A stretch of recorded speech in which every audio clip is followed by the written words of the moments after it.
in a in a corny world. caramel apple world. Hey. Ooh, you heard that air horn. It's excited because yes. This is the Post Beer Camp podcast, and I'm here with the two individuals who helped make the entire thing happen, Kristen and Bryn.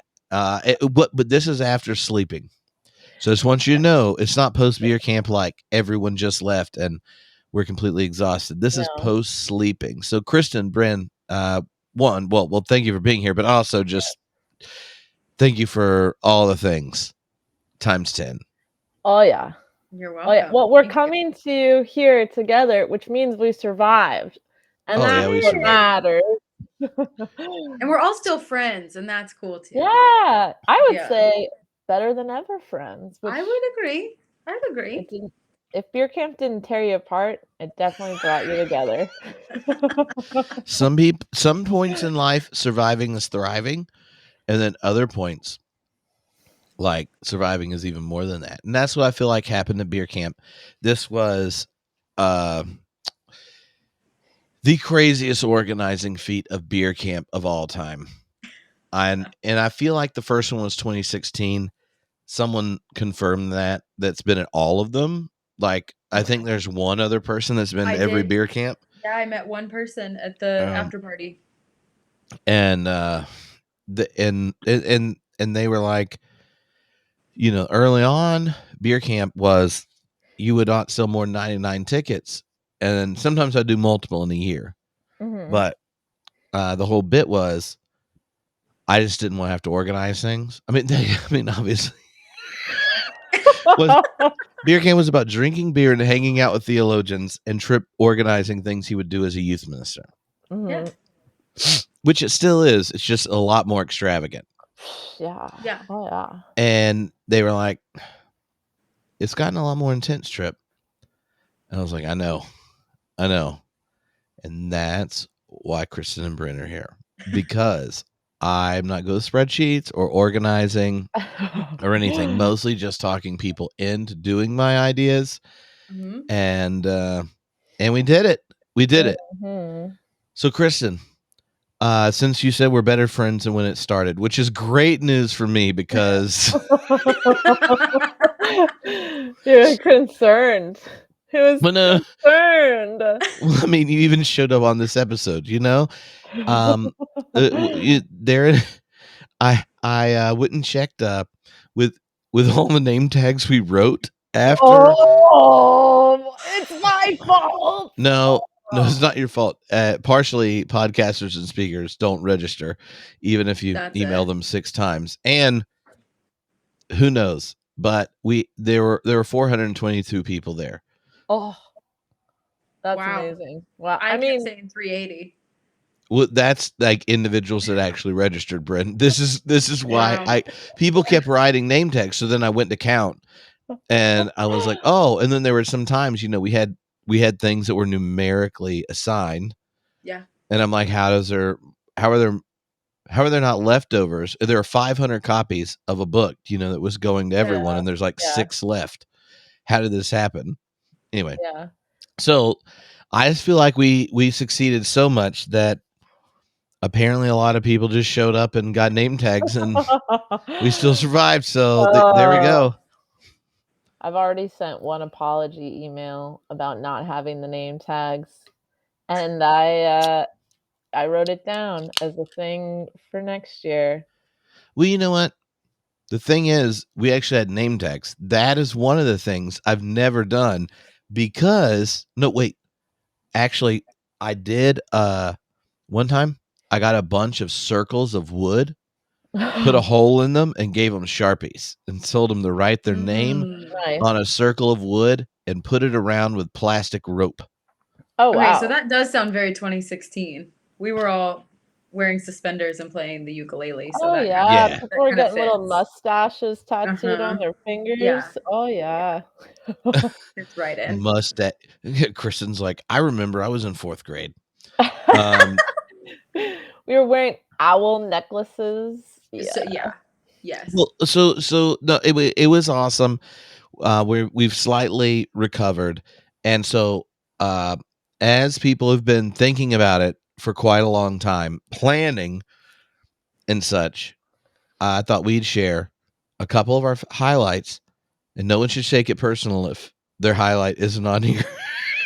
And apparently, Kristen was like, and something that happened we don't think the other people know happened. Which, when Kristen suggested this as an option, there were a host of things thrown out that won't be any of our selections because they're too zesty for a podcast. I suggested it out of wholesomeness, and I was going to surprise you with some wholesome moments that I didn't think you knew about. And then you guys were like telling me all this crazy stuff that happened. And I just said, just sipping that tea. We had a different experience. Well, okay. So I think that's true. All three of us had quite a different experience. I think that's a true statement. It is true. We had very different experiences. But before we do that, I want to ask each of you one question. Because I'm gonna ask Bryn a question first. Okay. All right. So Bryn, after beer camp last year, and this is true after every beer camp, already people started. There are people that have come to beer camp before, or people that got major FOMO on the internet. There, can we have beer camp? Can we have beer camp at our place? Can we have beer camp? And you remember, even Tony had it in his talk, the story, the parable of praying, where well, how does prayer work? Well, sometimes it's because the neighbor likes you. Jesus says, and sometimes because you just keep annoying the hell out of them at night. And the persistence of just banging.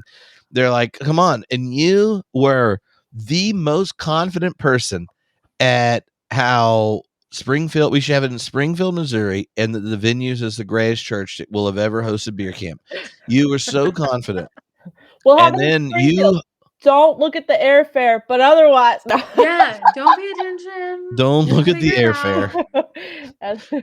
But as someone who was proclaiming the wonders of the venues and that community and doing it there, I want to know how you feel. I mean, you're still here. You and the volunteer team did about as amazing a job as anyone could with everything that happened. But that's your question. You were the person knocking on the door with confidence, and you persuaded me, and then I feel good about the decision, but I'm just wondering how you're feeling. So are you saying, like, if other people think that their city is an ideal candidate, or are you saying, how do I think it went as someone who did that? Yeah, like, you just spent hours upon hours for months working for this experience that you were like, Tripp, this will be awesome. Don't worry. This is where you should do it. I don't even know who else asked you, but you should come here. Yeah. How are you feeling like at this point? Oh, I feel great. I feel so great. Springfield isn't necessarily like home for me yet. I've been here about 4 years.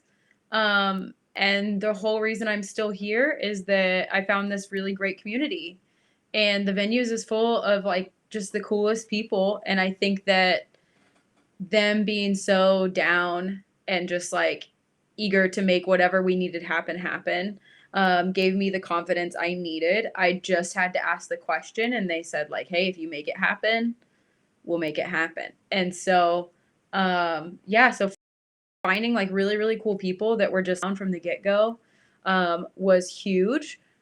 And I think that I kind of have like unique positioning to have all these different connections with breweries and food people. And then even people I didn't have connections to said yes to me. I don't know if that was just like confidence. I'm not sure what that was about, but I was able to like ask a local restaurant like if we could borrow their walk-in so that our beer never had to be cold crashed. It could just stay cold from point A to point B. And they said yes to me. And then once they like Googled what beer camp was, they were just like, oh my God, like this is quite an undertaking you're doing.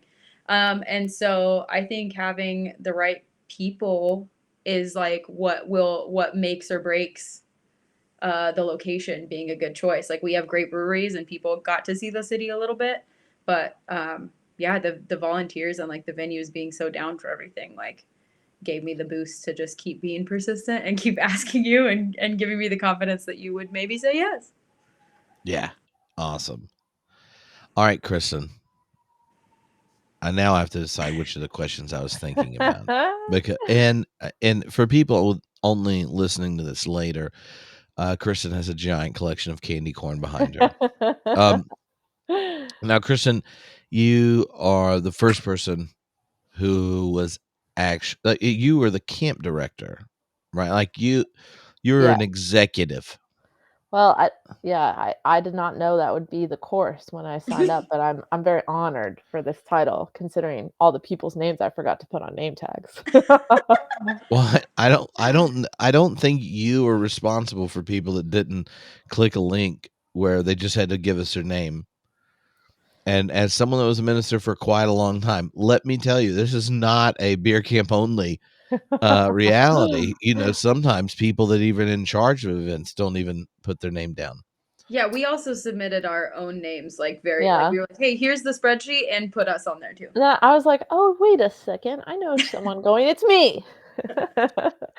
But here's your question. So, look, Byron wrote you a wonderful recommendation. Oh, You know, and I was like, Kristen to be awesome, and I was like, she was, but you only mildly had some awareness of me before you had to talk to me every week and plan all these things. And so, you know, in hopes to give you an opportunity to vent so that you might not run away and never talk to me again when the recording's done. Like, you know, what did you not know going in? You were going to try to organize and partner on this, that you were like, I'm really glad Tripp didn't really explain what I was about to do in advance too well. yeah.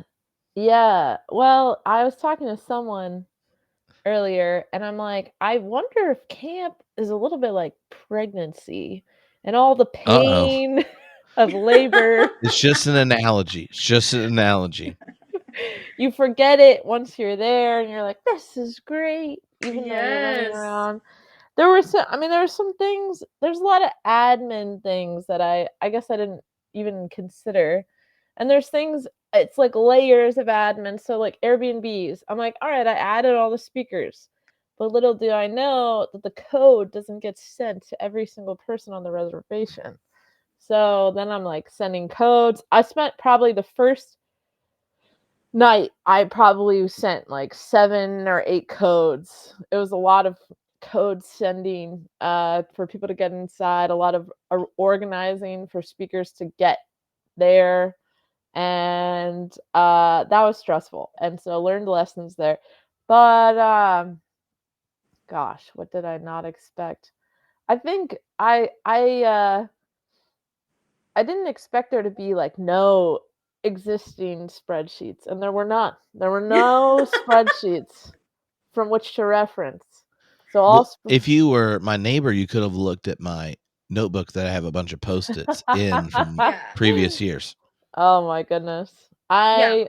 I don't know how you did it, because every time I'm emailing everyone, it was a copy and paste from a spreadsheet. So Look, I know you emailed a lot of people. You copied me on so many emails, and I would just archive them and say, Bryn, Kristen, if there was something I really need to look at, you got to tell me, because y'all do a lot of planning.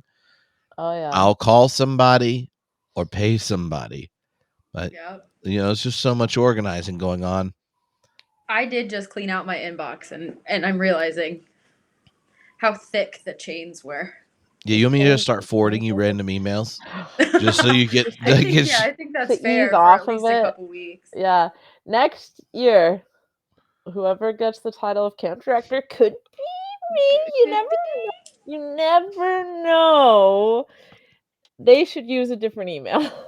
Use a Yeah. different email account. Yeah, there should be a beer camp. Yes, Yeah. an email account. And there will be. And there will be. And that's called Yeah. faith. It's Faith. I actually bought us a URL You already to did it? organize all this. Yeah. Oh, Is Did it that what I earlier. think it is? KristenIsAwesome.com. Oh, what? It wasn't available, oddly enough. I'll So it's a bookmark different it. one. No, I can't say it right now because if it's on the podcast before there's anything on there, then people will go there. Oh, nice. That's fair. That's called some exciting secrecy. Yeah, But teaser. I will just say this. People, I get messages about this. Kristen and Brent, okay, no one should put on an event unless they just have like a large amount of time they'd like to put forth to not accomplish things on any metric short of the sheer reward of watching people have positive experiences. Yeah. Yes. Yeah. Yeah. I agree. Now, Yep. we haven't finished going through all the financial things, but I could guarantee you that I did not make minimum wage at Theology Beer Camp. I may have lost money. I don't know exactly yet, but I say it's because the people that were angry with me for the event that sent me long diatribes, sometimes because I guess they didn't want to go to the concert Friday night. You know, they were worried that we were leading people down a slippery slope to moral relativism and all sorts of stuff. And I was like, clearly you needed to go. You could have come to Jesus. Or I mean, like all that, like, or like, oh, we all do this, like, blah blah blah. Like, people have no idea how much work goes into an event. Yeah. And how I mean, I guess short of like a millionaire giving you money or something is not a lucrative thing. Nah. Yeah. I actually make more every time I go to speak than I do at beer camp, which when I go to speak, I do one of the same 4 talks every year that I prepare once. And so this is what I think people don't get. And that's why I was like, let us tell our 2 favorite things, because I have no problem having done it. It's just the reason you do it, and the reason after the first time we had beer camp was, oh, junk. All these people, they get together and you only got connections from the interwebs. Yeah. And what do you have in common? Well, since it's homebrewed, it's probably that you like 1.5 to 3 hour conversations with academics, because you give a shit about your faith, but you also have these big questions and doubts and you're trying to wrestle with it. And you're like, what do the super nerds think? Let me blah, blah, blah, blah, blah, blah, blah. Then you start connecting on the internet and you're like, oh, these people, I was tweeting at them before Twitter died. Or I was like in this Facebook group, or I follow them on Instagram. Look at that cool quote from Meister Eckhart, or whatever is going on. And then you have these relationships where you go like, we have this shared thing. Oh, we were in this class, or we listen to these podcasts, or we can see what's going on in their thing. But you never get to hang out. But for a lot of us, you don't live in places where there's a lot of people that have all those things in common. Yeah. And then when you get to have an event and you get together, it's like all the hopes you had that you had of people, now you got to get to meet them, and then you sing karaoke with them. And then you were like, oh, junk, did Reggie Williams just do that? And you look around and someone else is like, oh, junk, Reggie Williams did just drop that nerd bomb. And then, like, you know, it's going. And then, like, Derek Webb switches one word in one song. Yes. And then all of a sudden Trey starts crying and blah, blah, blah. Or like, anyway, I'm just saying, like, there are all these little moments and we'll each pick them. But I just want everyone to know, like, beer camp is really for all the people that show up. And I'm always happy to do this kind of thing. It's like spending a lot of time on your sunrise sermon, right? Because sunrise service is where people haven't been to a church for a long time, at least in LA, will show up and sit in the back and leave before it's done. And then you get the emails a bit later. Like, it's like these weird spaces where a few people might show up or whatever. But then it's like, I guess 400 some of them showed up. So anyway, it's super cool. So lots of work, and short of parenting, like, there's not lots of things you put a lot of effort in where then you like know there was like real payoff, especially compared to podcasting. You're sitting there like, we're going to cross 5 million downloads this year. How many of those people I meet? Very few. The ones that came to beer camp and my parents. Yeah. There you go. It's so good. And anyway, all right. So we're each going to pick 2 things, and then something we don't think the other ones even know about. Okay. I'm so much to brainstorm. Okay. Kristen Glad seems it's not very rapid prepared. fire. Oh my, all right. Yeah, good thing it's not rapid fire. It's not like you haven't been thinking about the beer camp for quite a while. I've been ruminating. You've been ruminating. So that means like you want to go first. All right, Kristen. Oh, okay. Oh boy, I'm in the Sounds big great. screen. Yeah. All right, I'm gonna. This is like a crowd pleaser softball moment. This is just Love out it. for the Maybe people. we don't do it consecutive too. Maybe we each round robin. Rotation. Yeah. I really enjoyed seeing people who first showed up. Now, let me preface this. My experience of beer camp, I was almost consistently moving, Yeah. with a few periods of short sitting. Yeah. My step count was great Yeah. all week. Oh, I averaged 29,000 steps a day. Yeah. It's amazing. Yeah, it was a I lot. lost weight at beer camp, Kristen. This has never happened. Wow, and I thought you'd be able to take a little bit more of a load off, but you know what? With that many people, I also did my kettlebells in the morning. Tried. I drove my kettlebells. Yep. That's right. That's Nice. right. So I would say there were some people I saw. There are a fair amount of people that come to camp alone, Yeah. and I would say I essentially was one of them last year. Like I knew a Yeah. couple people, but one of the people, Sari, was busy filming the whole time. And you don't want to be like that person that just clings on. You want to be like, I'm dependent on you, so you got to let everyone have their space that. So seeing people, and there were a few I even got to talk to who it was their very first time, seeing them kind of like, oh, okay, I'm here. And then later in the day or the week, like over the 3 days, seeing them talking to other people, seeing them sharing beers, seeing them in little circles out in the lawn, during the fall festival. I was like, this is why we're here. It's just that's so rewarding. And just it really, I mean, for me, I know it's cheesy, that it really felt like camp. When we left, Yeah. it was like the high of camp was super, super real to me. Yeah. Like that feeling of both satisfaction mixed with the bittersweet, we're saying goodbye. Yeah. I'll write you, camp when you're a kid, I'm gonna send you emails, and I'm gonna highlight it in blue, and I'm gonna make the text purple, and I'm gonna send it from my mom's email. Like it was that kind of, I'm like, oh, I gotta talk to everyone. So yeah, I think that was great. And it just brought joy. Just joy to see people connecting like that in and so many. Like it is rare. It's rare to have an experience like this. Yes. What do you think, Bryn? Do you like her? Do you like her number one here? No, I do right out the gate, because I think that's the part that we can't replicate. If we live streamed every moment of beer camp, you wouldn't get that. You still don't get the way we all feel right now, and like seeing those connections and seeing people that came in. I mean, I can't imagine, like my first beer camp experience was with 3 other people that I was close with. And so I can't imagine walking into a big room with big questions by myself. And like this year's room, for a lot, since we focused on like ex-evangelicals and seeing like and kind of catering the content to what they might need, walking into a church that like just visually looks more evangelical and like maybe what they're used to. I know for me, like mainline churches can be really comforting, and churches that look really like have the lights and the show can be kind of a lot. And so I can't imagine walking into that space alone. And so many people did it, but we're so open to, like connecting and meeting with people. So I wholeheartedly agree with you, Kristen, that like immediately, even though, Thursday night and Friday, there was still a lot of like boxes to be checked off on our end.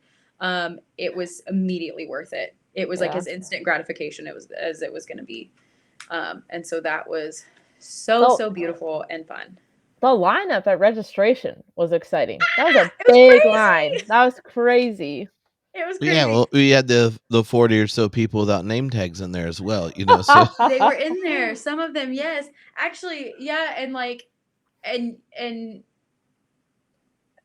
as we know, I'm bad at measurements, as we found out when I printed the maps. So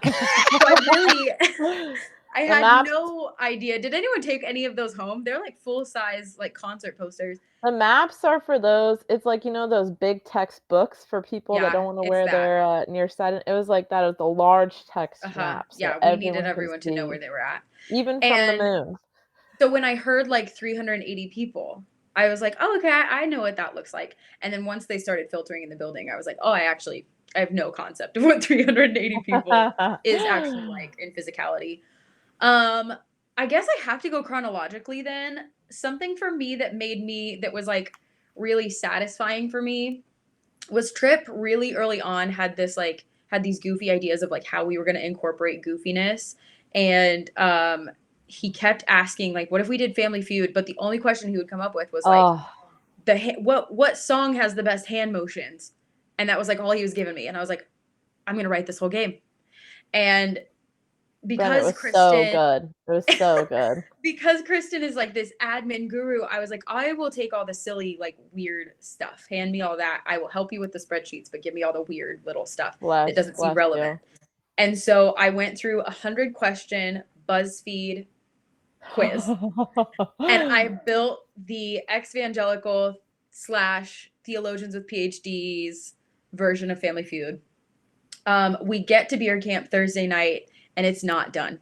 My slides aren't done. And I can't do that to my friend Eric. He's our superhero. He's our rock star. And I need to be a rock for Eric. Eric is the superhero of camp. The king of beer camp. Eric! Yes, Eric. Yes. He deserves every bit of applause. Eric was actually going to be my number 2 gratefulness thing. But look, now you got to think of another one, Kristen. All right. I guess, yeah. Sorry for that curveball. No, it's okay. So Eric, I can't let him down. And so I grabbed 2 volunteers that are actually on staff at the venues, and we're celebrating their honeymoon at beer camp. That's actually where I'm celebrating my honeymoon. I can't believe they stole my idea like that. Great. We didn't even meet him. Who did it better? My fiance that doesn't exist. Yeah. Oh. Yeah, he was there. We don't know. That's okay, because there were 3 different guys that were like, can I get Kristen's number? Oh my I was like, I don't know if you asked her. I don't know. Maybe try Kristen. That would be a great place to start. And so I grabbed them and I was like, hey, I know that you came here to help set up. Can you finish this PowerPoint? They knocked the PowerPoint out of the park. And I still, when it's announced that we're going to do it, I still am like, this is going to be a goofy little game. No one's going to care about it. And then when the PhDs and the podcasters took the stage and they were pumped, it like gave me so much joy, because even though like beer camp is for all the people, like all the attendees that come and have an experience, it's also for all the podcasters and all the speakers. And for many of them, it's like a big reunion. And so there was just like so much joy radiating from stage. My friend Tim Messersmith as the host was so funny good. and like caught on to what we were doing so fast. And so like just watching that gameplay, as silly as it was, like just lit up the whole room and set the tone for like, this is going to be a riot. Like everybody's here to just have a blast. And it was really great. It was fun. Also, I was concerned that even featuring the deluxe edition of Lord of the Rings by Folio behind me on my videos all the time, and I mean, there are 386 email addresses. 215 of them have been in a class with me in the last year, and the thing behind me, there's like a freaking Whitehead statue, the Tolkien statue.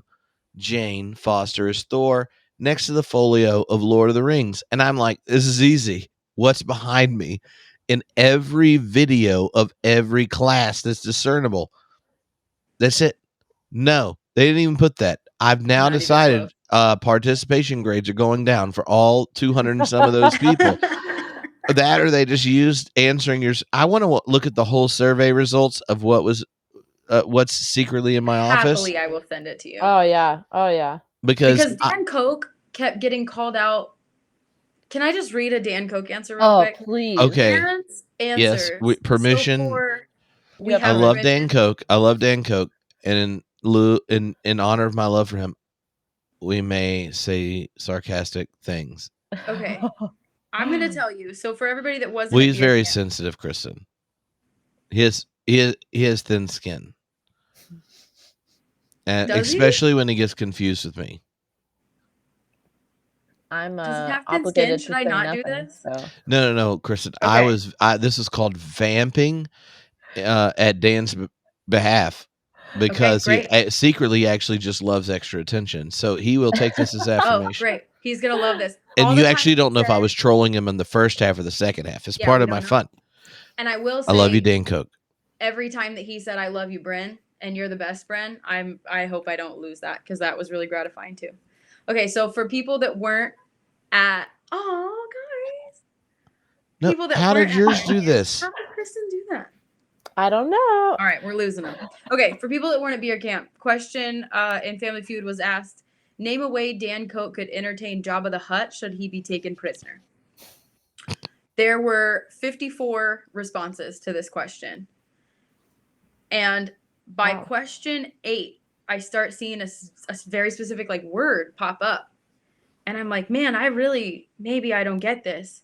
And I keep going, and there's more and more and more of this word. And I'll just read a couple that include the word. Okay. With a March Madness style face-off of the top 16 jizz songs of all time. Or host a Pretty Good Vibrations podcast episode with Jabba doing a jizz music mega tournament. P.S. This isn't a dirty joke. Star Wars fans will understand. Belly dancing to jizz songs. And I didn't know what to do. And so maybe this counts as something you guys didn't know that happened. Because someone, I think it was counts. Sari, got really into like sex toys as an answer. And if the answer to Dan Coke and Jabba would have had that word, I was going to give it to him. It was only going to be an extra 10 points. And I didn't know what to do. I was up there in the booth clicking slides like, well, if it's happened this often, what are you going to do? Now you know what in Star Wars the jizz reference is to? No, I haven't Googled it. I thought. Well, as someone who does have Wikipedia Of course. on their phone, a jizz band is a bith without a bith has its work cut out for them. A jizz band with a Callahan should find a new gig. That's the quote from Star Wars. Jizz is an upbeat, swinging genre of music in the galaxy far, far away. That the band in the cantina, which was the artwork. Yeah. So that's a style of music in Star Wars that the band was playing in the cantina. That was a deep cut, which makes me think that Will, Joshua, Nick, and TJ are the people that were sent these responses because it requires geek stage status to make. You have to both be just perverted enough and know that it's a completely legitimate answer that you have falsifiability to use to talk about jizz music, because swinging jazz essentially in Star Wars is called jizz. Jizz. Yes. Jazz with an I. Jizz music. You can check it. Wikipedia.com. Type in jizz. It's safe for work. Well, thank you, Tripp. That clears up a lot of the Family Feud answers. I will be sending the rest of them your way. Best thing is, if that came up, we all know James McGrath on the PhD team would have clarified for everyone. Absolutely. That would have been a pass the mic moment.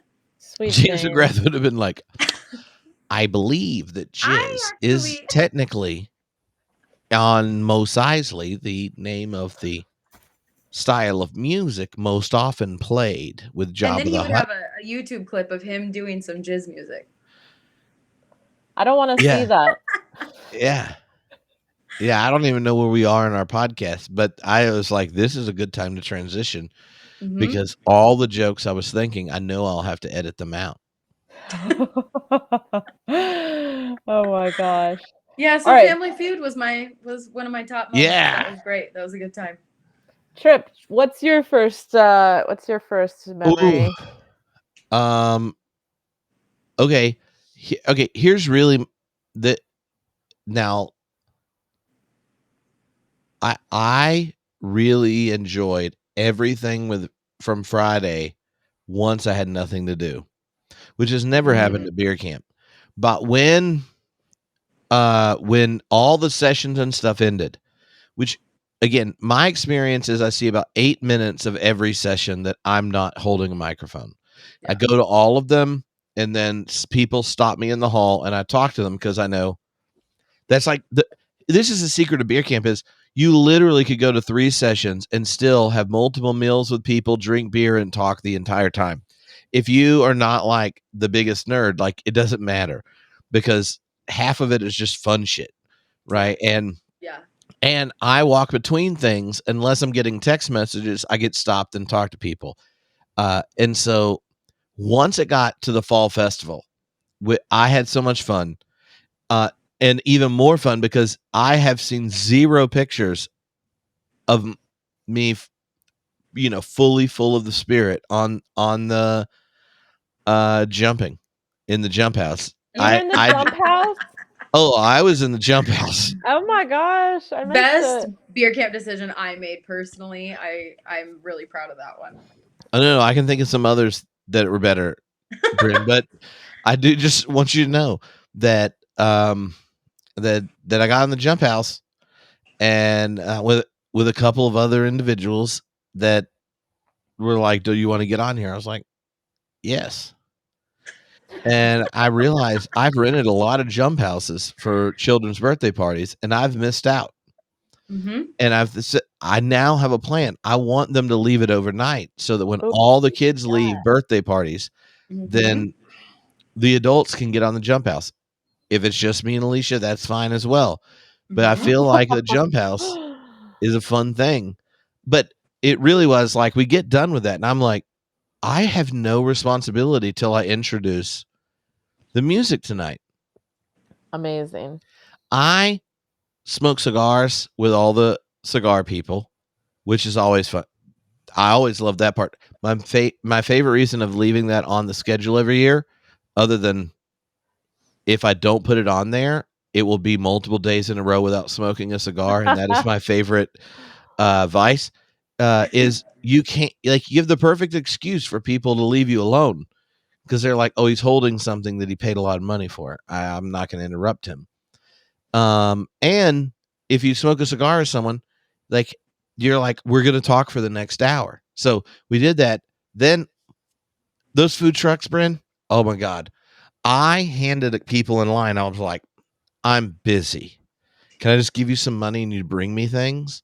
I'll buy your food if you just get my. I tried lots of things from these food trucks. Beautiful. I was like open and affirming to all these different type of tacos. Amen. I was just coming at me from different. I was like, "Do y'all have those dessert empanadas?" They're like, "No, that's only at the store." I'm like, "Well, they're wonderful," and so that was fun.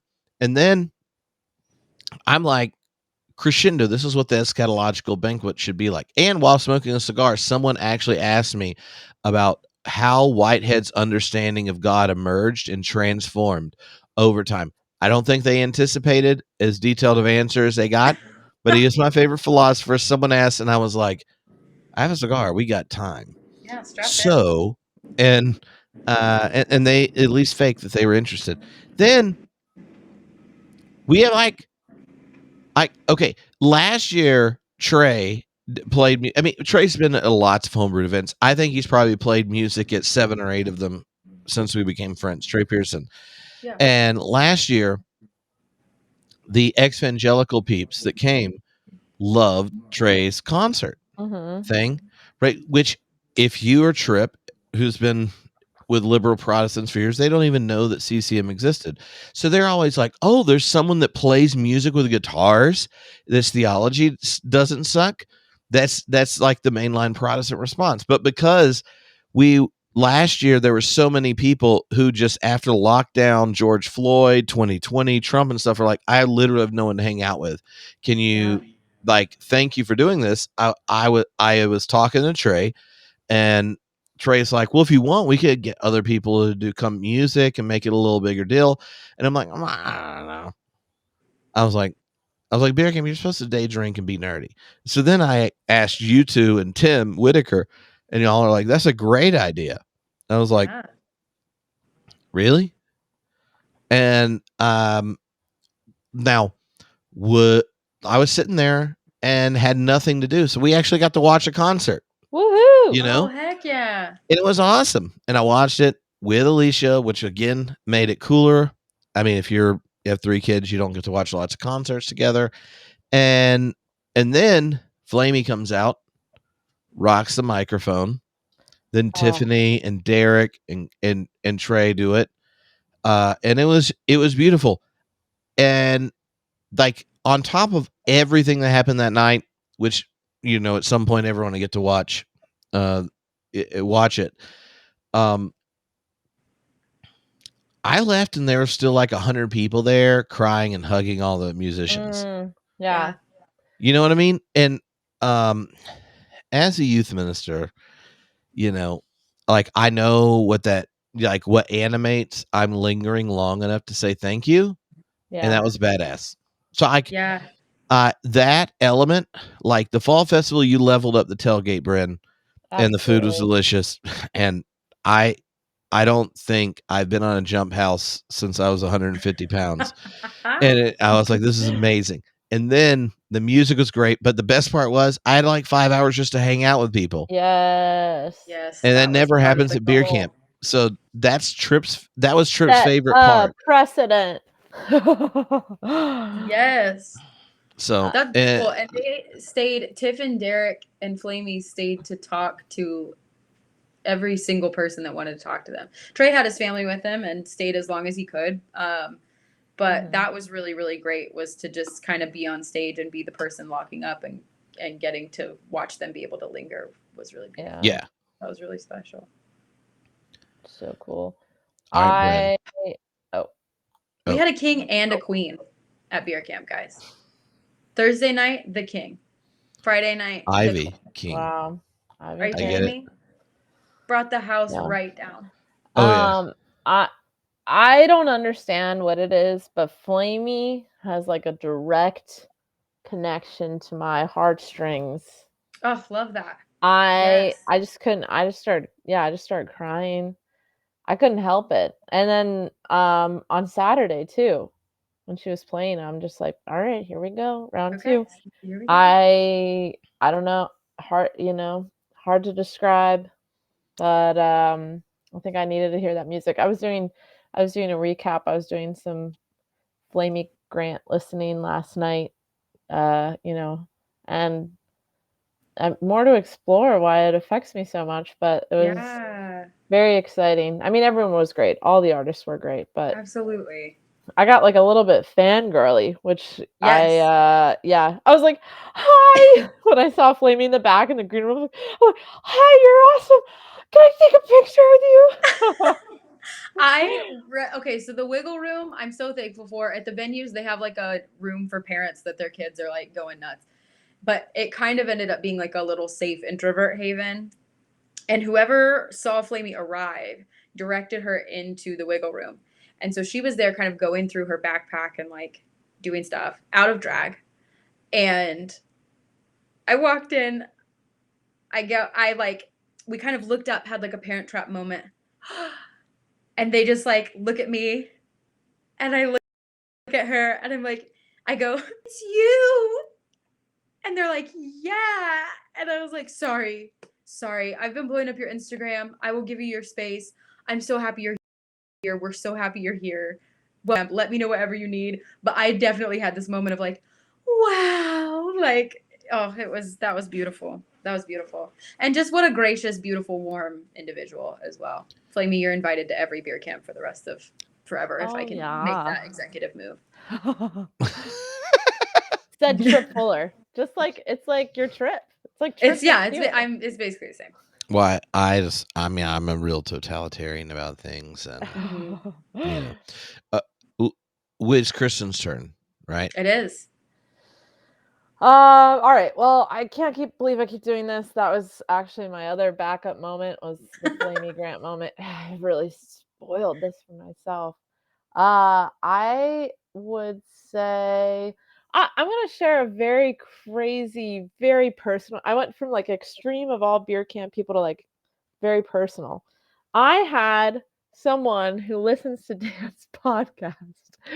Uh, Pretty Good Vibrations. Not even You Have Permission. The Oh, music one. wow. They came and had heard my episode where I talk about Justin Vernon, who is basically the main person of Bon Iver. I know we all listen to Bon Iver daily, so I don't need Yes. to describe that. But I was on the episode of Pretty Good Vibrations talking about Justin Vernon, and this guy, I'll say Darren, thank you, Darren. Uh, his daughter made me a bracelet that says WWJVD, which says, No "What would way. Justin Vernon do?"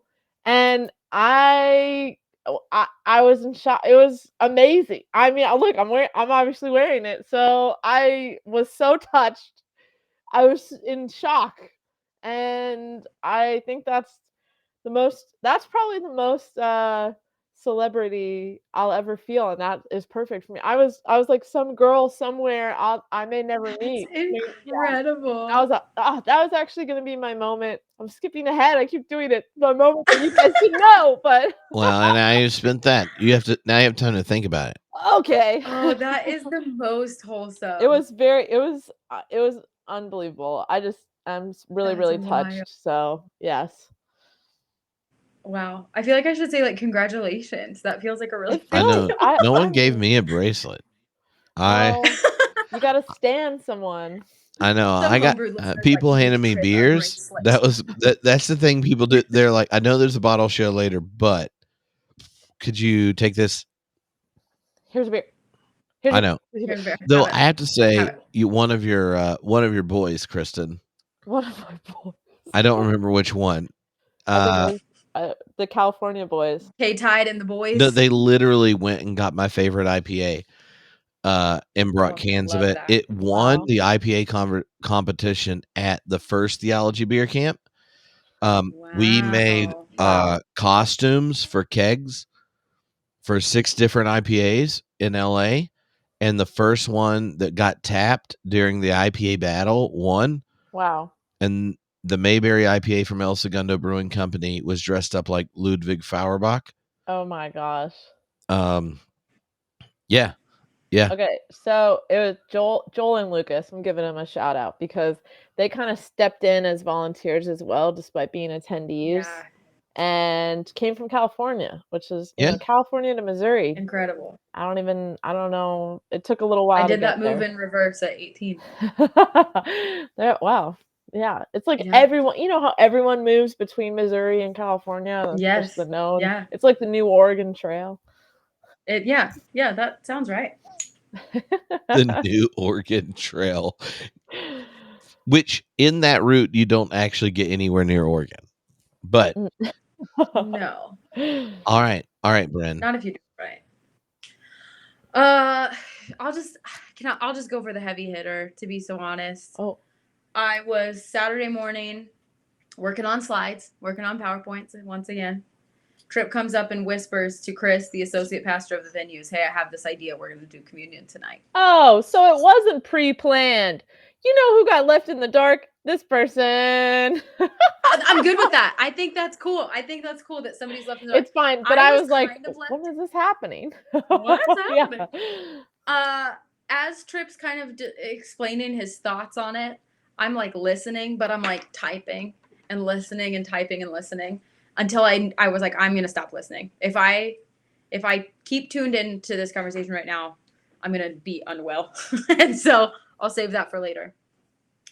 And so then Chris kind of tasked a few people with going to find the communion team, and so I'm hearing whisperings of that happening as well. And then there just really weren't words. Then it starts to really morph into Saturday night being something that like you really did have to be there for. First of all, Tripp's talk was incredible and so honest and vulnerable, and set the stage for so much beauty. And then, of course, Flamey brings it home and starts singing her awesome song "Good Day," which charted #1. I don't know when this will come out, but let's get Flamey to #1 again with Fortune Teller. I'll just use my little stage time to say that. She starts singing "Good Day," and I'm like, I'm gonna stand up, and I just like stand up, start singing my heart out. About that moment, Tripp comes up and is like, "Hey, Kevin's gonna close it out. Will you like say the last word after they're done?" And I was like, "Sure." He goes, "Kristen's crying in the balcony, and so we need you to do it." I was like, I'm not crying. I'm just doing it here in front of everyone. Okay, wait. I know you're gonna keep going, but Eric and I are in the balcony. I was like, I can't leave Eric now. I was like, we have to close this out together and get over that finish line. That was like Eric part is of a it. sound guy who who is the next most worked person by the end? Oh, Yeah. Eric is definitely. the other person missing in this conversation. So Eric saved the day multiple times. There was one time I think I gave him a presentation for a speaker 5 minutes before they were going to go on. Yeah. And then, schedule change. Yeah. It's okay. I wrote the sermon I did on Saturday morning, so I was like making slides on my phone because I knew if I didn't have slides, I would go even longer. And so then I like walked up there, 40 minutes before he started. I was like, I emailed you. I need you to exchange all the slides for the new ones. But okay, go ahead. You weren't even. I don't think you were done, Bryn. And sorry, Bryn. Yeah, that was my bad. No, you're fine. This is good. These asides are all good and valuable. For me, that moment becomes really significant for a lot of reasons. I don't know. I don't even want to say the biggest one. A big one is that 99% of the folks serving communion are from the venues. They're from my faith community, and they're my friends. And so I came home last year being like, hey, no, really, this event changes the game. Like, something really special is happening here. And they all kind of were like, oh, sure. You know what? If you load up in a van next year, we'll drive across the country with you. And instead, I brought it to them. And so now they're experiencing firsthand what I experienced, but even more so because it's like tangible, because they're participating in it in a way that I don't think really any of them expected to do that. Yeah. And so I have one friend in particular that, like, some of our friends think that this person looks like a tough guy. He doesn't. Hey, stop talking. He just has piercings. I know I look tough. Well, especially if you're in a pink power suit. Facial piercings. So everyone's like, oh, he's so tough. And like, he was one of the folks serving communion, and so to see like very masculine, like presumably straight cis men come up and receive the elements from my queer friend, and they're like in shambles and just crying and feeling everything that they need to feel in that moment, and receiving communion elements from this person. That was just like, there aren't words to capture. I know Kevin did their absolute best, and I think they did a beautiful job, but I just still don't think that there are like really words to capture the held moment, the holy moment that we all experienced Saturday night together. Indescribable, uncontainable. Absolutely. Is that Chris Rice? Who is that? Chris Tomlin? It's one of the Chris. One of the Chris. But that yeah, was after I wasn't an evangelical, because I don't know that song. I knew right away. Yeah, yeah. Well, when you get fired when you're 18 from that was the last time you worked at one. It really that'll do it. That'll really do it. That'll do. Yeah, and so that was just the most beautiful. You can't write that, you can't plan that. Like, that's all there was just so much beauty in that room. And yeah, and then getting to close after Kevin was like so cool. Well, Really? so here's the funny thing. I realized I didn't communicate what was happening to you, Kristen, when you just said, It's okay. I don't want to sound bitter. I just was like, okay, here we go. okay, no, we'll but go here's with it. what happened is I was talking to people. Well, I was receiving messages, leading up to beer camp and stuff. And Wait, you were getting messages about beer camp? What? yeah, it's true. Who was It's sending true. those? And I knew people that were bringing people that are like much more evangelical than normal, right? Like, so, like half the On a room, scale of 1 to 10. 1 to 10, Tim. half the people in the room are the homebrewed people that get tickets immediately at beer camp, and like, they probably have a gay minister that serves them communion at their liberal Protestant church, right? And I was like, oh yeah, but we had decided, especially because of American religion right now, we want to do something intentional where if you grew up evangelical, you didn't feel left out just because everyone's like, well, Bart, Tillich, Niebuhr, Rosemary, Radford, Ruther. And it's like, who the hell are these people? And you're like, that's what you get, evangelicals. There are real theologians you don't have to roll your eyes at. But like, and so we were intentionally doing that. And the other is for every other beer camp, we always try to do it in a ways like it was geared towards the people that were so like the ones you're intentionally making space for, the ones that are so post-Christian, right? Yeah. Like if you remember Sarah Lane Ritchie's talk last year at beer camp, we use all the spiritual technologies. Like it's very strategic. Beer, like the whole thing of beer camp is very intentional. Even though it looks like a weird party with lectures in the middle.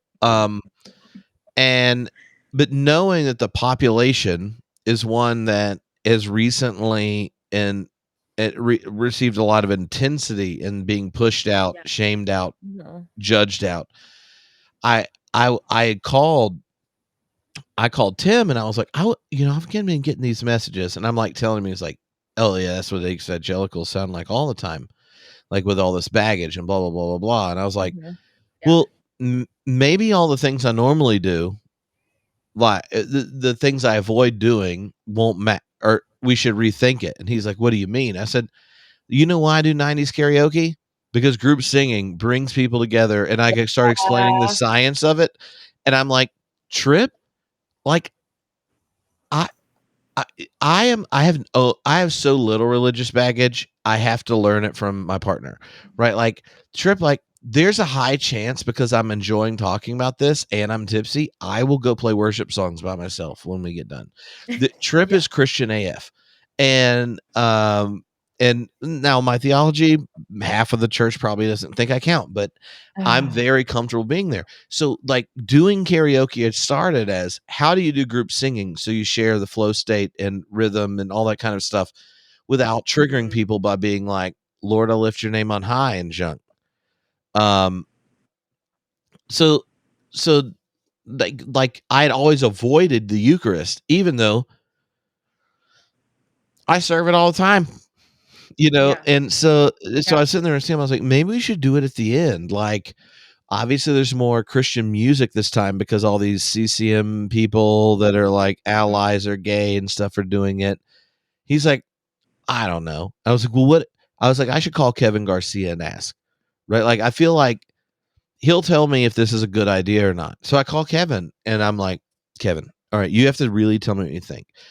Tripp, Christian AF, I'll sing shitty even lyrics to songs because I don't have baggage around them, and be like, whatever. Like, it's like God redeems everyone. Let's sing. And I always avoid it. So I was explaining to him basically the same thing. I was like, so I have an idea. You tell me if this is good or not. I said, I'm going to preach Jesus as hardcore as Tripp preaches Jesus. And then I've already called Flamey. She's going to sing. And then what if, instead of just praying at the end, what if you serve the Eucharist? And Kevin's like, the Holy Ghost had laid on to me earlier today that something was going to happen, blah, blah, blah, blah, blah. And I pulled over and started crying, experiencing the prayer. I was like, They are. so I was like, is this what the coolest queer Holy individual. Ghost just is agreeing with us, right? And I said, but here's what I want to do this, but here's the thing. Like last year, I hardly talked at beer camp, and the main feedback was every other beer Yeah. camp trip, you do 3 or 4 new talks. You didn't do them. Can you please do them, but then still do the other stuff? I was like, so I can't cut myself. But what if no one else that touches a microphone is a straight white guy? Or what if it's all queer people, everything else? But we like don't make a big deal about it or anything. But like, obviously, Flamey, like Flamey, and then like Yeah. you're you. But what if we? I was like, I'll talk to the church. What if like only queer people serve the Eucharist, but they aren't like busting out with rainbow pins on or whatever? It's Yeah. just like, no. Like, how is it a safe place to go?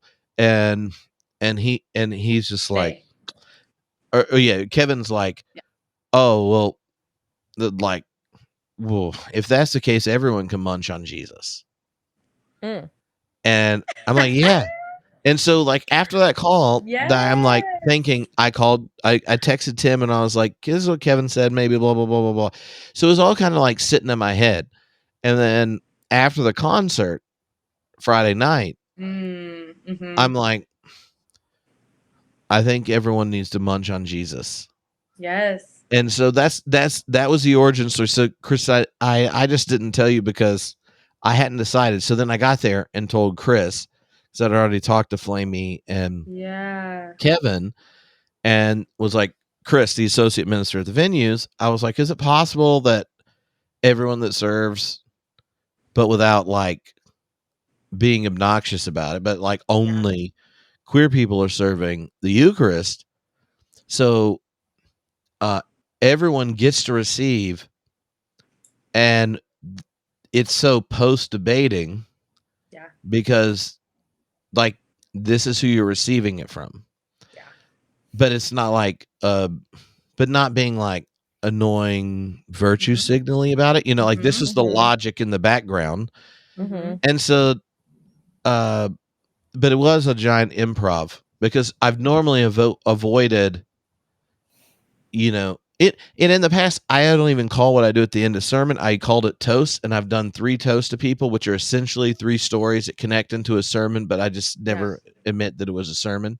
Yeah. So anyway, so that whole thing was a bit different than normal.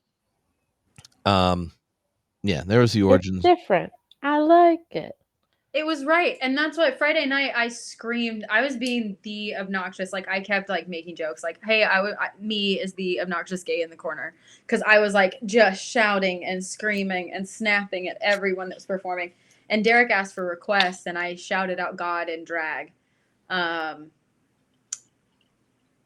when I got the chance to talk to Derek Friday night, kind of after everybody left, I told him like, hey, you don't know this, but I know a lot of these people in this room, and the people in this room need that song. So if you guys, I don't know if you guys were both in there. I know Tripp was in there. Kristen, were you up in the booth? It's the one where it's like, you heard it, but I say unto you. And he kind of, he explained how he like had to pack in all these lyrics to get the message across. But I was like, this audience needs that song. Like the people in this room need, you've heard it said, but I say unto you. Because we can think through all these heady topics and we can read and we can dissect. But at the end, like when it all comes down to what it is, that's what it is like we were all told this shitty theology. And now we just need to kind of soak in what we know to be true. And that's why I think Kevin, if people keep up with their work, has really been into like, I don't really need your permission, and I'm cool with who I am. And I think a lot of us left that room being like, oh no, I remember who I am, even though you've told me all this horrible stuff about what makes me not awesome. So that was really beautiful.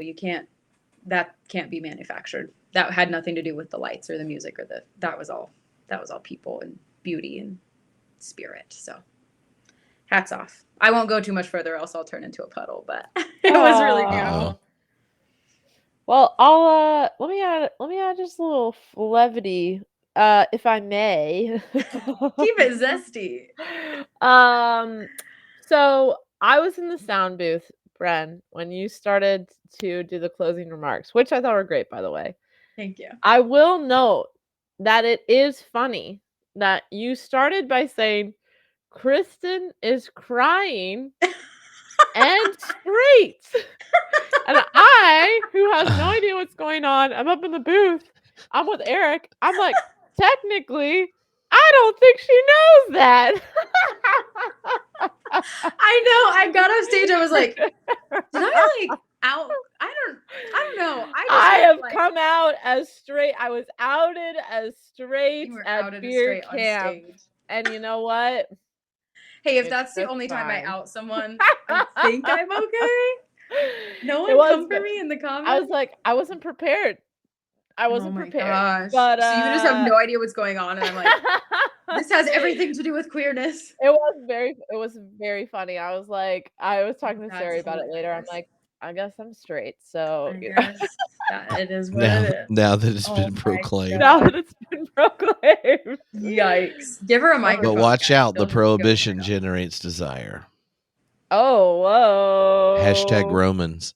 To bring it all back. Wow. Oh my god. No, it was I did just think it was I know what you were getting at. Like I know why it happened. But in the moment I was like, this isn't what I was expecting. Oh my god, that's hilarious. No, it's just the fact that Tripp was like, you have to do this. I didn't know that it was because he was like, hey Kevin, no one's gonna touch a mic that isn't a queer person tonight. But he's just like, you have to do this. Kristen's crying. And I was like, she's crying? I'm crying. Like I was like, hold on, what? And she's awesome. straight. And she's straight. She's crying at our little queer feelings. That's hilarious. Yeah, that was sorry. good. No. It was just. I'll get you a straight, like, little pin or a cute little ally pin. That's to make it up to you. Yes. Oh my gosh, love. Cute. Do you think the I love that moment, and well, you know, as someone that was a full-time clergy for 15 years and spent quite a bit of time working with teenagers and college students, like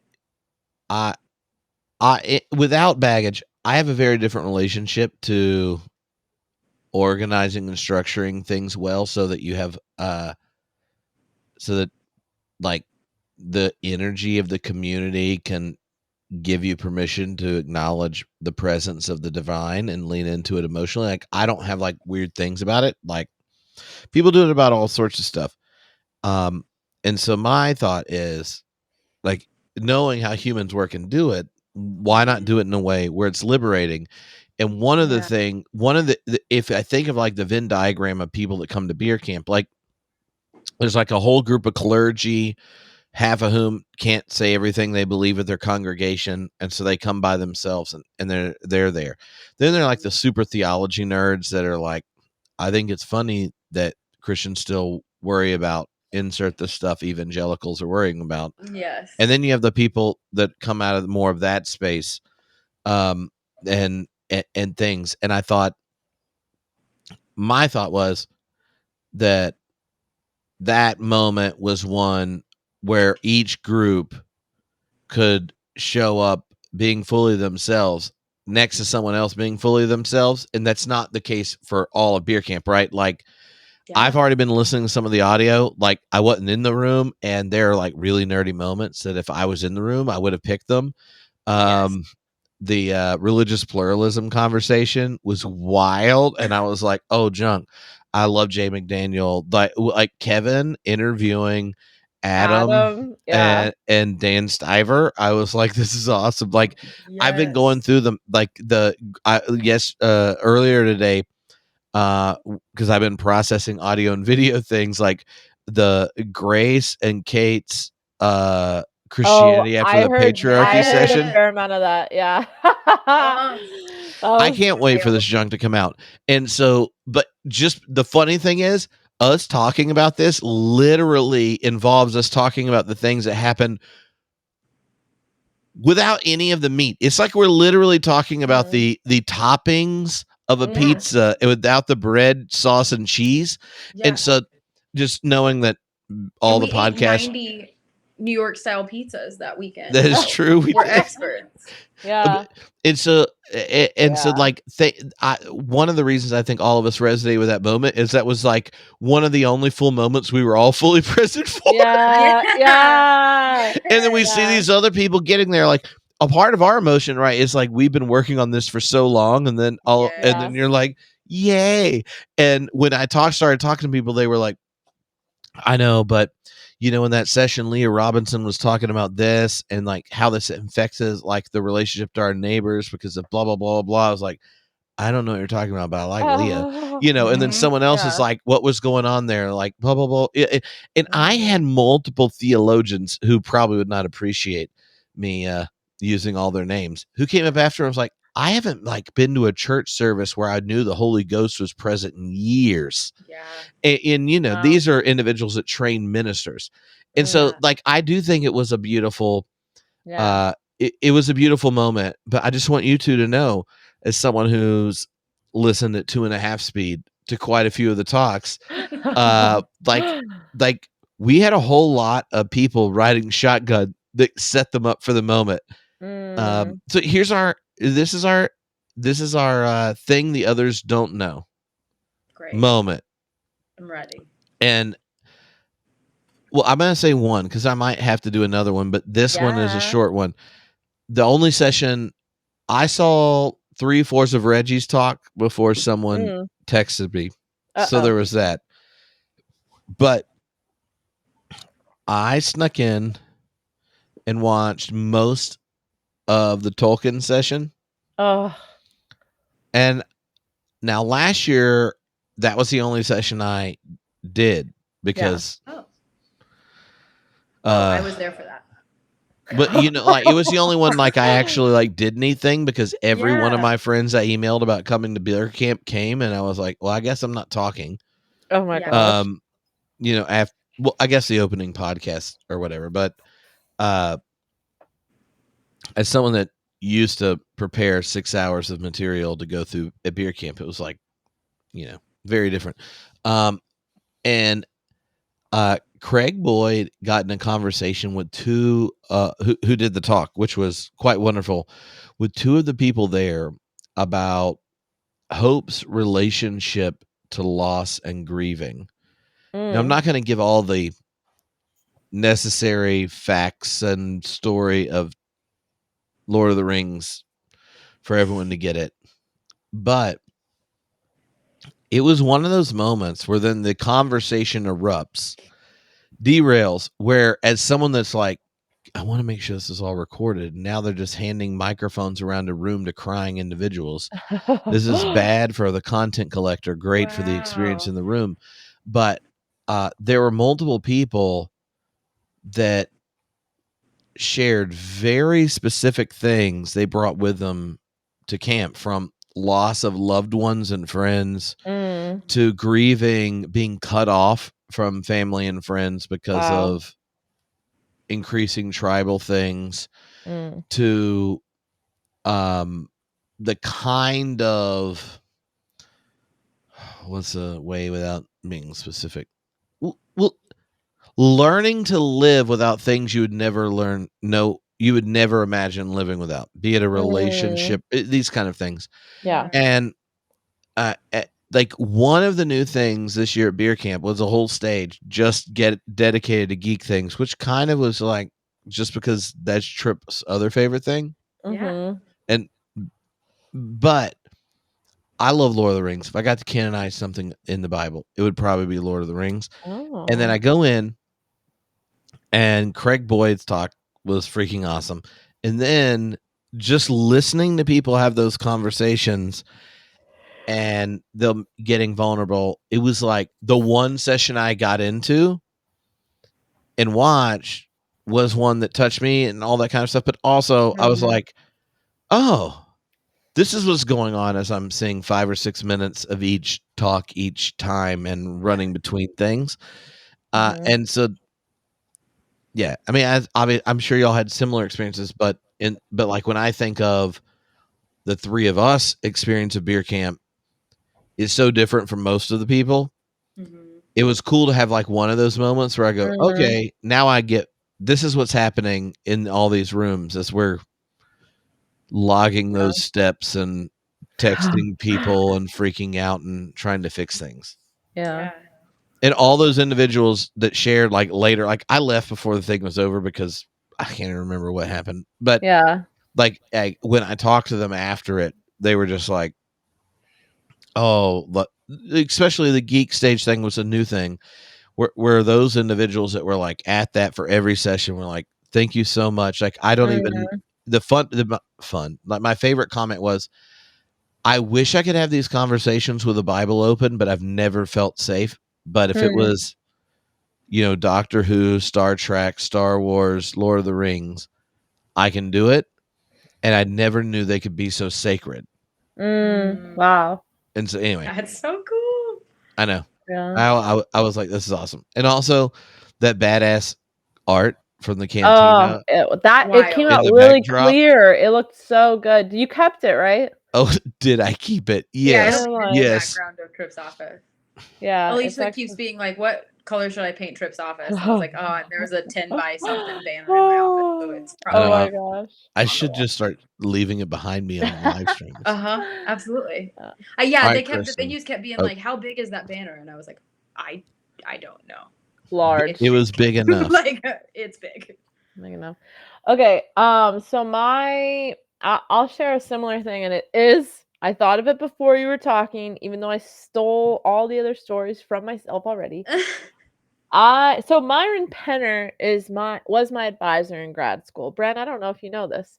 Oh, what a fella.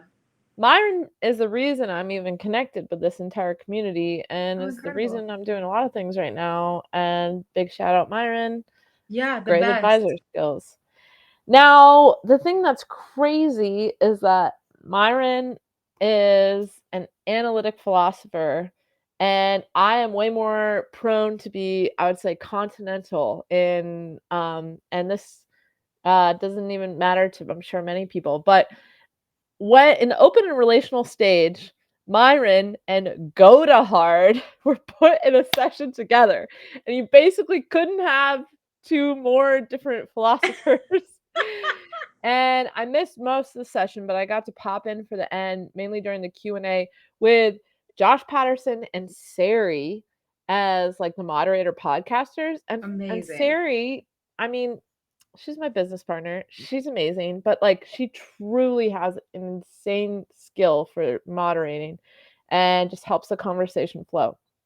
So, two moments from that I will share. That again, guys, it's something happened when I updated my computer, and now I do this, and it does this, and that's the heart thing too. I've never used the heart before. It's crazy. Oh, look, ready? One more. So the 5,000 video subscribers know what's going on. The 50,000 the audio ones are like, what's so there's been these random video. Mine don't do it, but it did it the other day where if you make certain hand motions, it just starts throwing emojis up on the screen.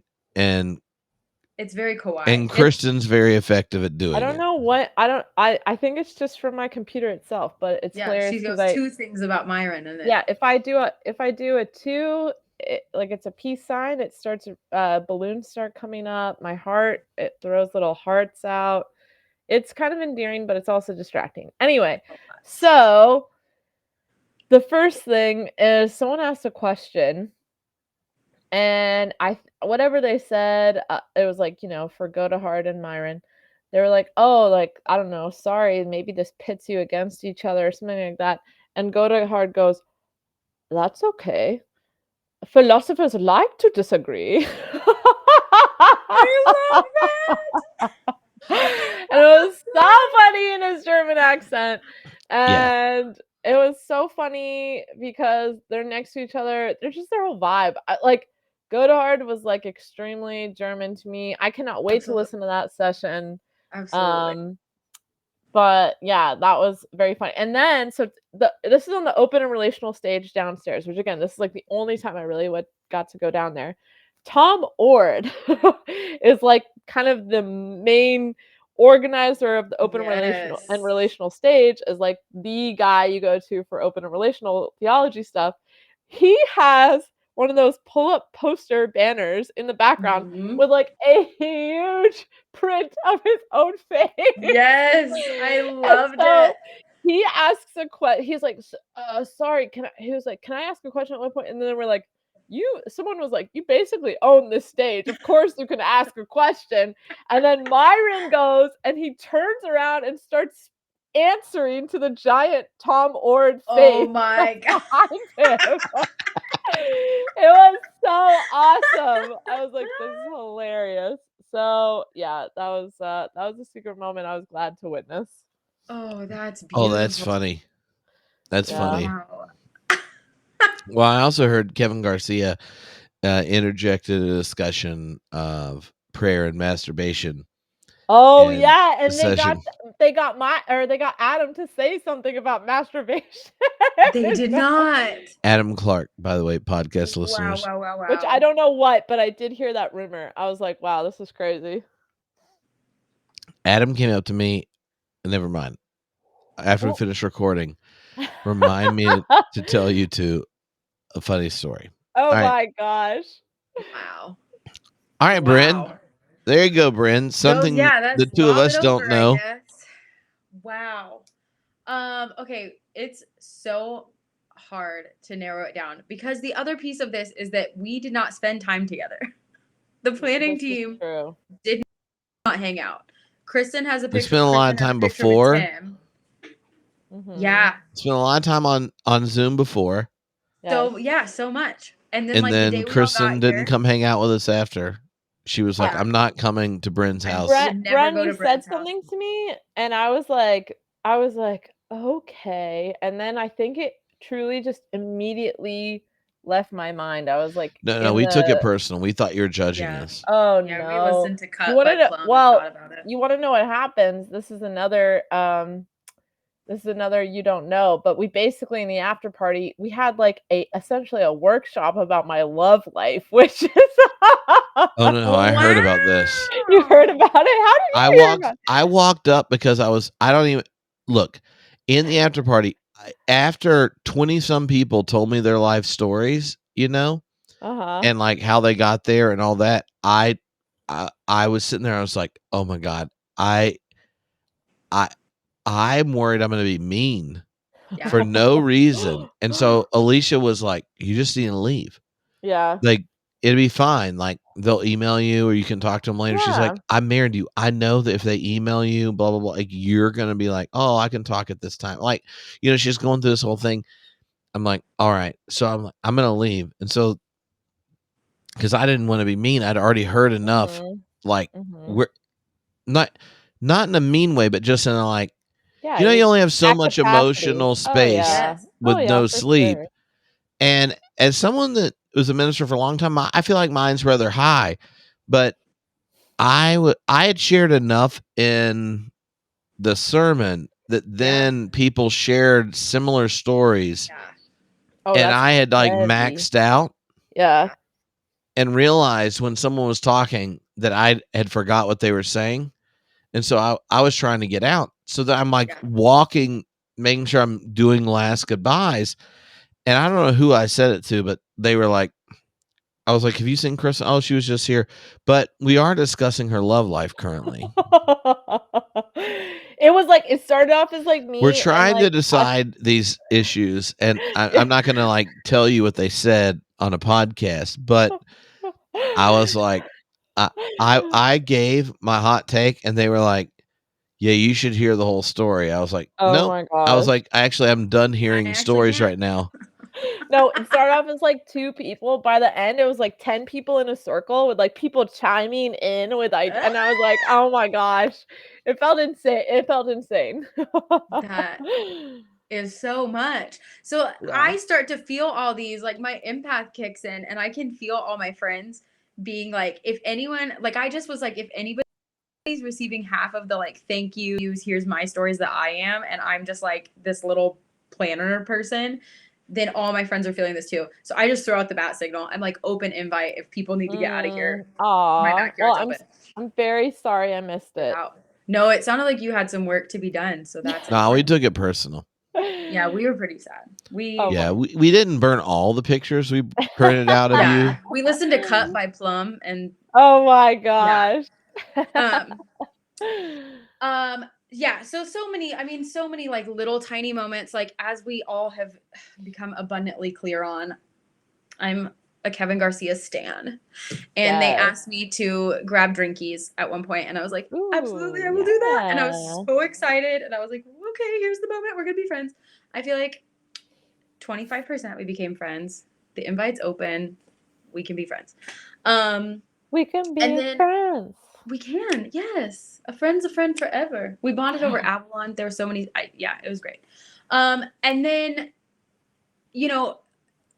the thing that has gone entirely unsaid is that I got to have 2 temporary roommates in Mrs. Alicia Fuller and Dr. Roberto Che Espinoza. And so, Roberto. Yes. So like Wednesday night, my house fills with like just some of the coolest people, and I feel an instant connection to both of those amazing individuals. And like it just set the course. I was just so thrilled. Roberto and I got to go to lunch just like one-on-one before we before we went to the venues on Thursday. And so he bought me Indian food, and we're both total foodies. So we were just like being so nerdy about that. That was incredible. But I guess it's like all of that to say, like, I shared a drink with someone, and that was a highlight. I shared a meal with someone, and that was a highlight. You shared a meal with me when I was in need. You gave me half a sandwich. I was like, eat this sandwich. Like, I felt like such the mom friend. Like, I was we like crossed paths. I was like, haven't had calories. I was like, what's that? She goes, take it. It was like, I was like, here, please. We are but feeble servants. Yeah. And so that is my like something that you guys that you don't know is like what an honor it was to not only cook for these folks, make sure they had snacks all weekend, but to be able to host, like, in all the capacities I got to host, like, just filled me up, like, to be the kind of like the spokesperson for the host church, to host people in my home, to make food for all the speakers and musicians, to like texting everybody and being like, level food, insanely good thank food. you, like ultimate gourmet. I was like, how did you do this? It was unreal. Thank you. That's so great. That's so great. That makes me so happy. And yeah, and then just like at the very end, opening my backyard and a fire pit and wine to people that we spent a year planning how we were going to pull all this off. Then we pulled it off, and then I said, let's just decompress by the fire and hang out. That was really, really, really great. And the people that were able to gather, I could tell like really needed just kind of that quiet moment. And I think it's just a different thing. You're amongst your people. And I know that like this year was the first year that we had done like a Discord and getting hyped in a way where everybody could get plugged in together. And even reading how other people, like there was a group that went to a local drag show and did more karaoke. Shout out to Sam Perez, did more karaoke. She cannot be stopped. And so the ways that people were like continuing that and like connecting that, and I felt like I was kind of hosting even on Discord and online. Great idea. That was all Bren, by the way, all Bren. And it was so cool, and it's like continuing, and I think that I think this beer camp, I mean, we keep talking about how we all leveled it up, but I really think like things are a little different now. Like the way that this is going to go down moving forward, I think is something more than I think the four of us could have really foreseen, because it's kind of amorphous. It's kind of like Flubber, the movie with Robin Williams. A little gestalt, A gestalt. And the reference to the fourth person was Tim Whitaker, who's the other person that's been. He's just been quiet this whole time. I don't know why. Well, because he's great at listening. He is a good listener. Shout out. I need to know from Tim and Christy, just like, what is a fork? That is my my question from beer camp that hasn't been cleared up. Tim is a great listener and he's a great facilitator. Okay. And moderator. Okay, here's my thing y'all didn't know that happened. Like, one disgruntled individual. Oh, maybe they weren't disgruntled. Maybe they just gave off that energy because they were uncomfortable about other things. And and I, at this point, this is when Dom Crossan missed a flight, or the flight got delayed and then it messed up the other flights. But whatever, he was spent 28 hours flying, to Springfield. So that 89 years old, can I say? Yeah. Not like gosh. like what a guy. So that happened, and Pete Enns was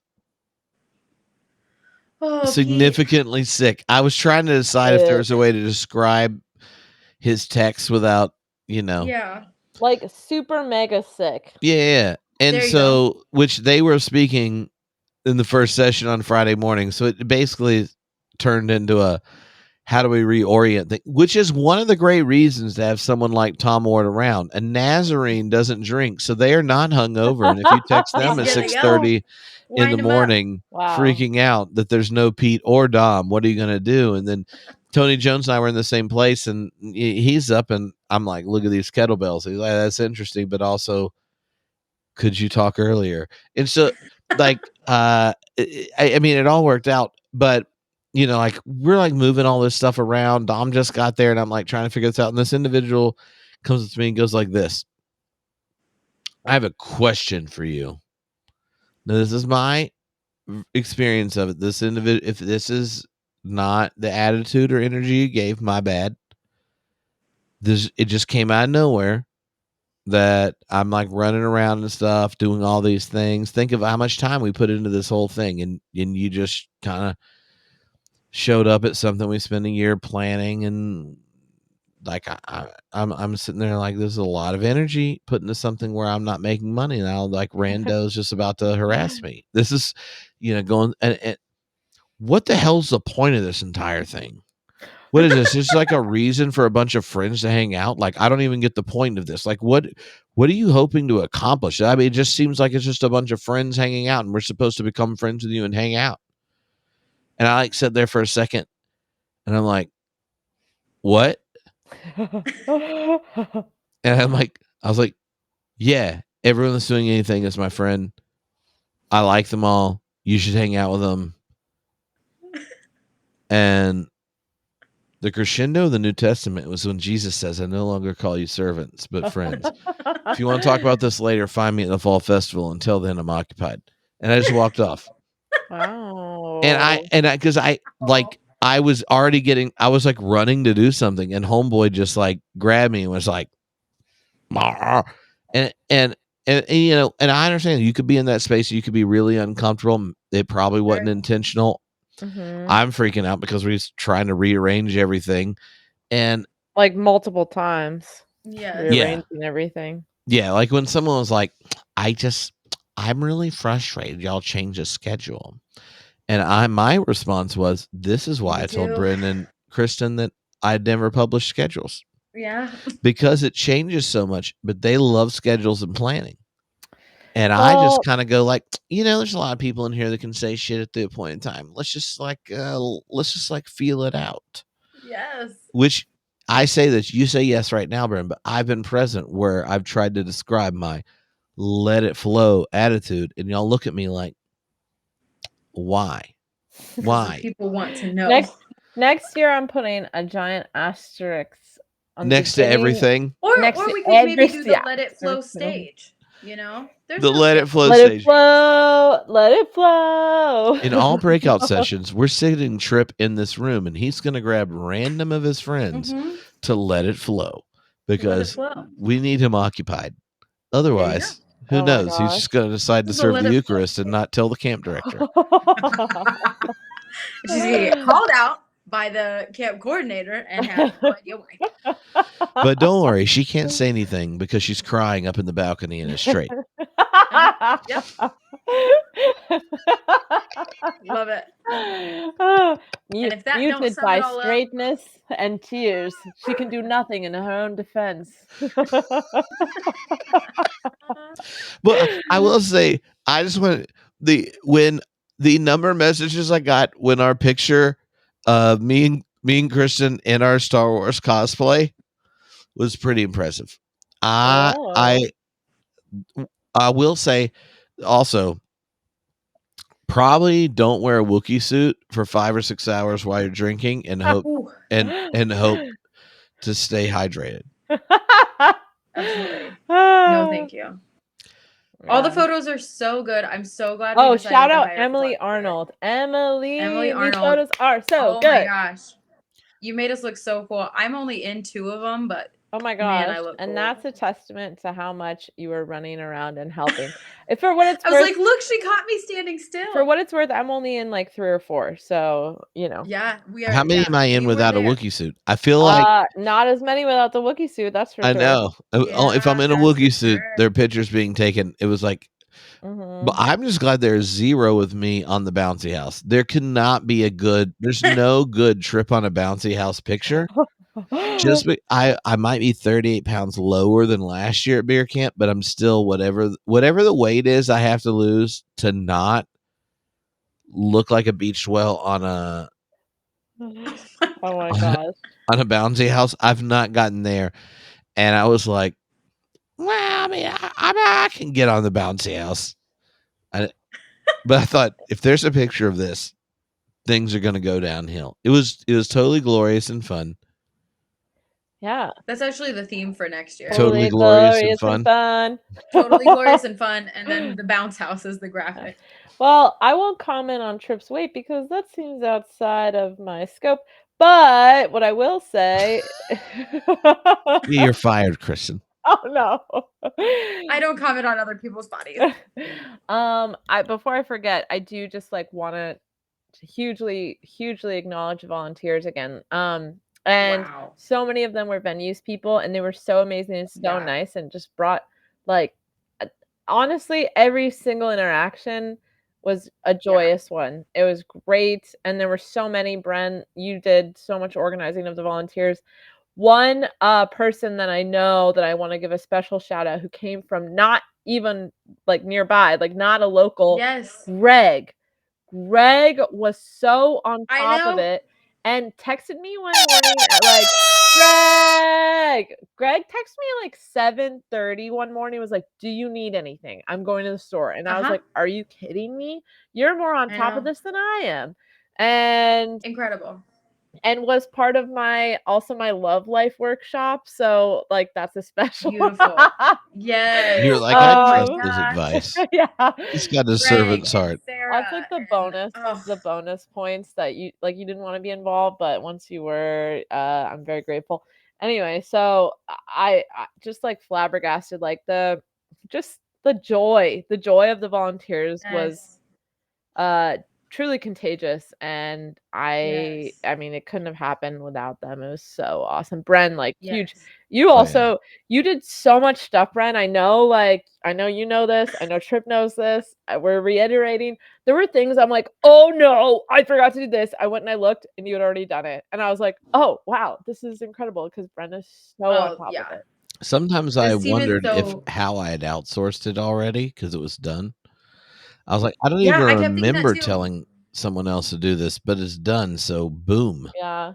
The whole time I was like, I didn't think about organizing this piece, but that was, I think we make a really good team, guys.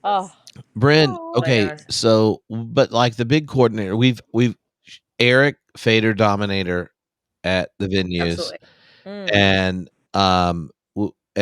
your partner Phil was continued to go find more CO2 and moving kegs back and forth and organizing all the peeps, delivering beer.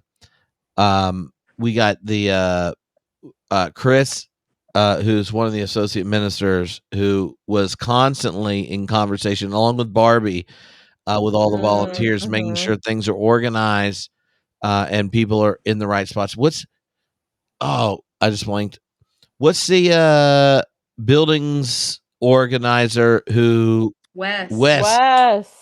Wes, Incredible. Wes, when he's in the zone, has a face that Yeah. Oh, like people, he parts waves like Moses. The crowd Yes. moves out of his ways, and he doesn't even have to say like I'm doing something. And I even saw him like with the ability to just like you know, like when you have like someone at an event and they're like looking at you like I might be helping right now, and he just like looks like at a number of the podcasters when we're setting up, he's like, follow me, we're gonna grab some chairs. Right, like and he had the and then built an army. Yeah, he just kind of he knew the space, and what was like the sergeant on the front lines, you know, like going like, here's how we're gonna do this, here's how we're gonna do this. Wes was awesome, but I mean, you mentioned Greg already, but like there were so many different volunteers that by the end, whenever I walked around, if I saw anyone with the right lanyard on, I'm just like, thank you, thank you, thank you. And Farrah dominated the bottle share. True. Which, all that organized. You know, because we had to redo all the stuff with Dom because he got there late.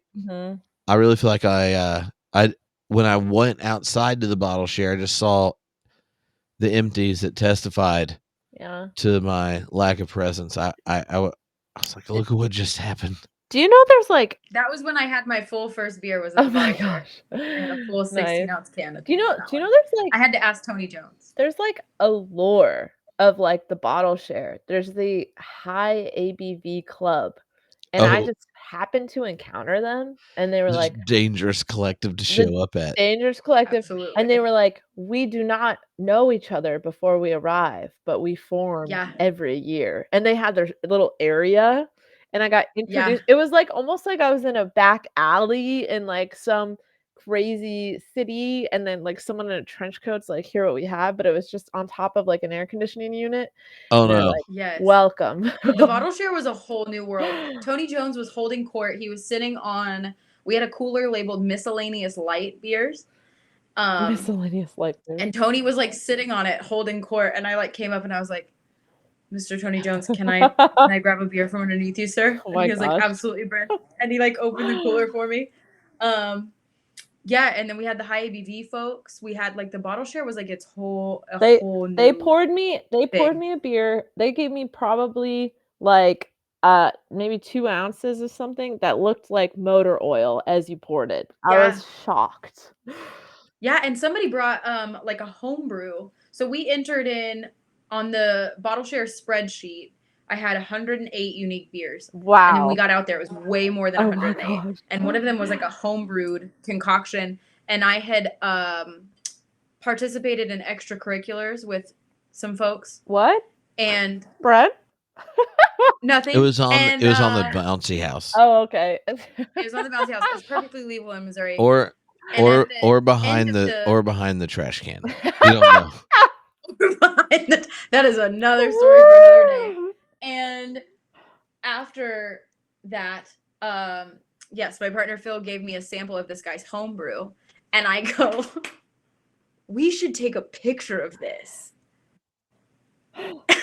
because I wanted to like capture the flavor because it was so delicious. So if you were in the high ABV club and you homebrewed a dark, I think it was a stout, it was incredible and so delicious. And post extracurricular activities, I definitely was like, if I take a photo, I'll remember this beer forever. Okay. I'll remember what it tastes like. Okay, so let me tell you, high ABV club bit. Okay, so the first beer camp was in LA, and all these people are coming, you know, from all over the country. And Los Angeles craft beer basically is quite wonderful. And if you, let's say, had a podcast called Homebrewed Christianity for the last 6 years, had done a podcast at a brewery in LA every month where you just have how many people can fit in your tap room and they show up, you're really good friends with all the breweries. So you're getting kegs of all this kind of stuff. And then you would tell them when you go to pick it up, hey, you look, we got a couple hundred beer nerds from all over the country coming. Do you got any bottles you want them to try? So like the first year, all of Tripp's beer friends and brewer friends give us these bottles. We're talking like the 26% weird stouts from the brewery, Monkish Brewing Company's barrel aged Apophatic, which is their like their Belgian dark strong barrel aged, like all these things that you kind of need to be in the clubs at these things to get. And because I was, let's just say before multiple children, I was a frequenter of craft beer scene in LA and brought them new drinkers via the podcast. So I had this collection. So then after that, when we started doing it in other cities, I'm like, y'all got to figure out how to get all the weird bottles. So the high ABV club. So like once you've hosted beer camp, then if you're like one of the people that help put it together, you can just come to any of the other beer camps. You don't have to buy tickets. Like Bryn, you and Phil are like permanent beer camp. Like you just got to message me and say I'm coming. And the only thing you have to do is like bring the weird, crazy beers from your town. And so that's where the high ABV club was birthed, where the beer nerds from every city, when they go to the thing, they bring these stuff.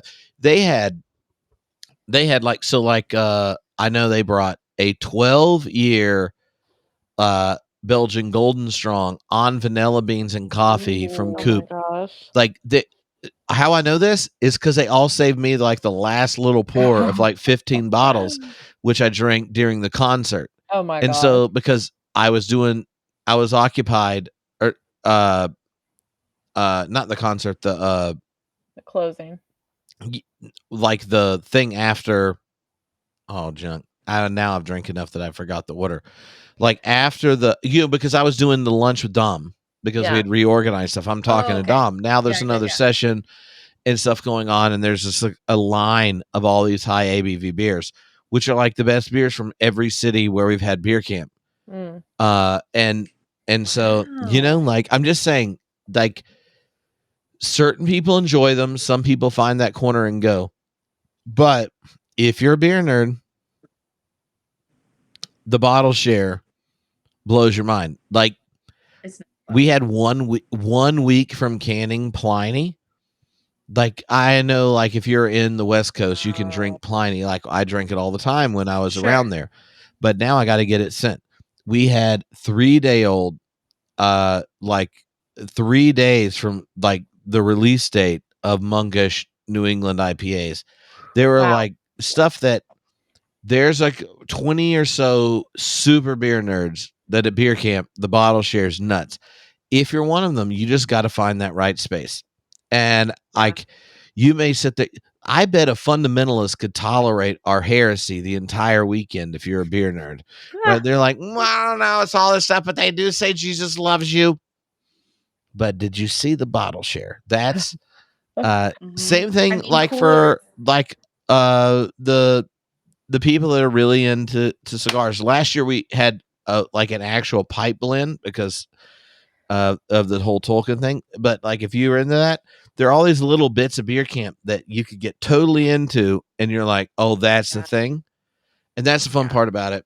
It's kind of like choose your own adventure at beer camp. It is. Oh yeah. Tarot readings in the wiggle room. That's true too. Cigars on the patio. Oh yeah, man. Oh yeah. Wow, there was a lot that went on. I didn't know. The wiggle room was like its own thing. I know, and thank God for it, because Grace G. Sun Kim needed to put her leg up, and she had a comfy chair. She really did. She really did. So that was great. Yeah, but it was awesome. It was fun. Y'all are wonderful. Aww. And I'm so glad we all got to do this together.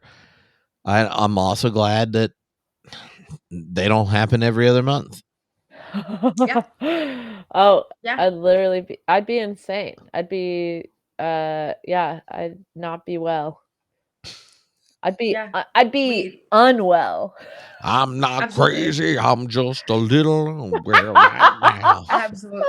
Can't tell. The moment we were done and we were heading to the after party, I like had a split, like, what if tomorrow we had to wake up and start doing the next one. And I was like, whoop, and I just like shut it Oh down. my Like I was like, goodness. no, hold on, just enjoy what this one was. It's like, And then Tripp wandered into my house to pick up stuff from his wife at 7 a.m. like barely hanging on. Hey. oh, We were like, do you need coffee? He was like, no, I don't really want any coffee. Well, we had to hightail it out of town and get to Kansas City for our flights. For your flight. Yeah. Ugh. So I got Kristen's Infinite Paradox t-shirt. Oh yeah. You then are like, whatever, you can get rid of it. I was like, when I made a comment about it, you like were really into the shirt. So then I'm like, well, I don't want to leave this. It's all washed and folded. I'm gonna save it. Beautiful. Thank you. I couldn't at some even believe point it was on the banister, right? it was on the banister.